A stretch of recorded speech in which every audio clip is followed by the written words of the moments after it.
Well, winter's off to a strong start across the west, also across parts of Alaska, and even western Canada. Maybe not as much snow in some of these areas, but let me tell you something. This is an impressive look here across parts of the Northwest Territories into Alaska over the next several weeks, getting very cold here, or at least modeled to.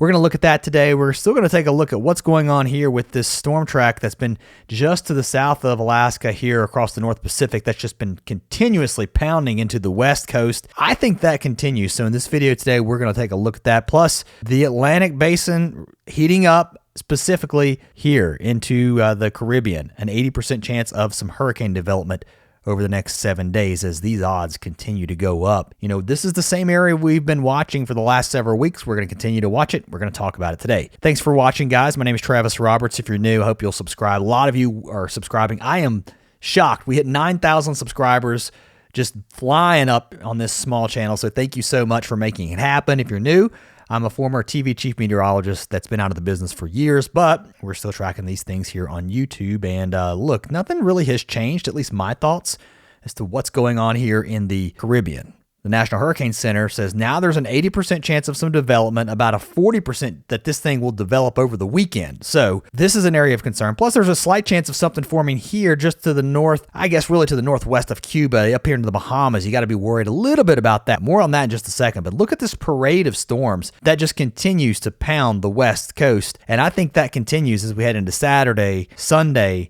and another storm starts to form up into the Gulf of Alaska sometime into Monday, Tuesday, and Wednesday. Really, a couple of things that I get from this. Number one, clearly we're active with the storm pattern across the west, but with this big trough digging in here, look what's happening across the east, right? So you've got this strong jet stream like this, strong southwesterly flow around an upper high here. That's just going to keep these temperatures above normal. I don't like the looks of this because with the placement like this, that is going to be a big problem for anything that forms in the tropical nature here. With your high here, it's going to want to bring it north. And now we're looking at midweek, so this could be a problem. That's the concern.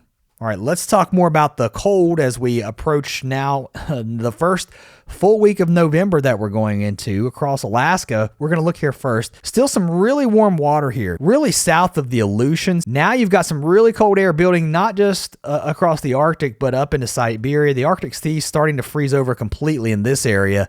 And with that strong difference in temperature, it's no wonder we're seeing these huge storms that are just spinning up. I don't think that really changes over the next couple of weeks. In fact, I think with more cold air starting to get entrenched here across Alaska, these are forecasted model temperatures as we head into the end of next week.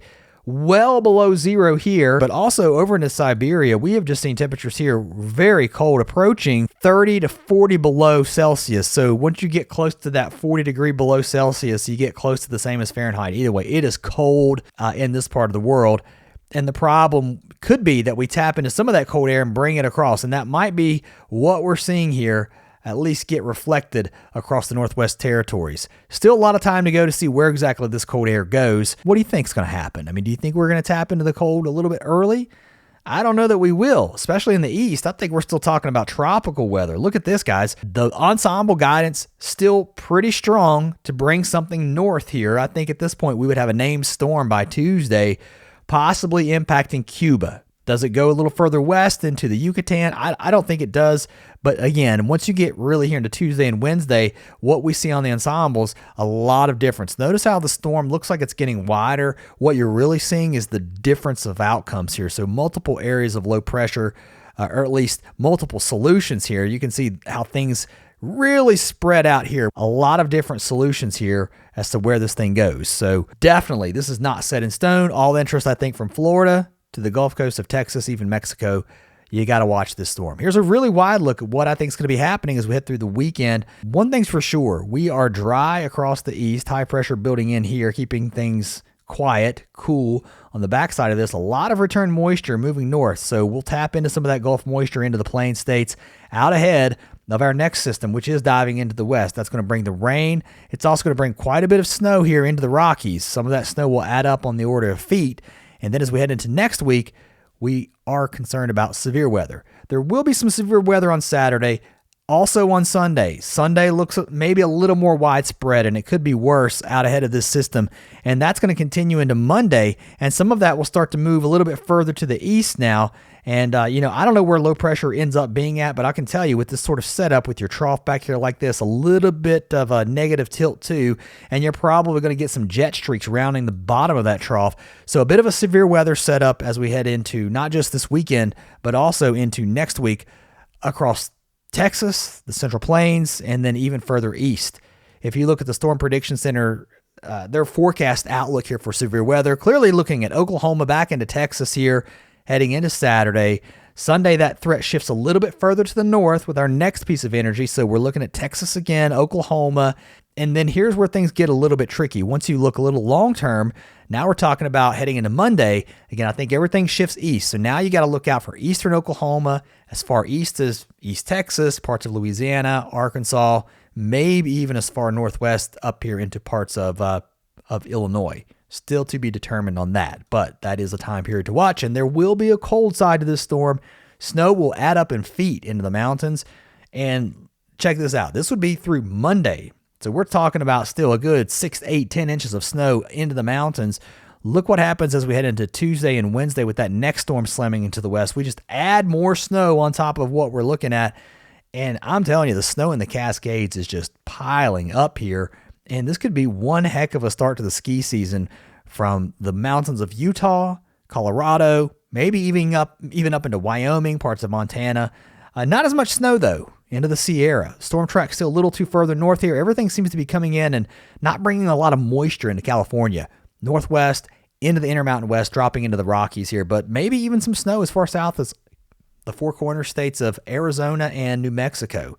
Clearly a lot of snow, though. I think Utah and also Colorado, you are the sweet spot if you're looking for some snow. Let's time some of the storms out as we head into Saturday. Again, West Texas, this is an area that needs to be watched for some heavy rain, some downpours, and some tornadoes intermixed with some of these strong to severe thunderstorms as we head into Saturday afternoon, Saturday evening. A lot of wind shear here from West Texas north into Oklahoma. This looks like one heck of a severe weather setup.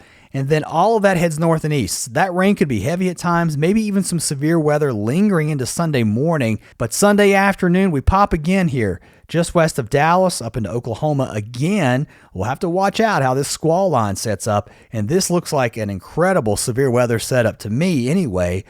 Here we are looking out just a few days, and this moving to the east. A tremendous amount of moisture moving in from the Gulf on this, and then you've got your winds in the upper levels moving this way. So it looks to me like a lot of wind shear on the way, and that just means severe weather looking more and more likely for the next several days. So stay weather aware. And finally, a look at the long-term weeklies, and I think it's telling the story that I'm seeing. It just feels very clear here with a tremendous amount of snow from Alaska down into western Canada and the United States.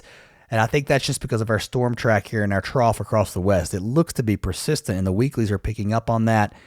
Maybe a few shots of snow here into the northeast. Either way, I think winter is starting strong across the west, and it's going to take some time before we cool down in the east. But we are bottling all that cold air up here across the Arctic, so it's just a matter of time, too, in my opinion, before the dam breaks and we pull some of that cold air south. All right. Hope you subscribe and come back if you've not. See ya.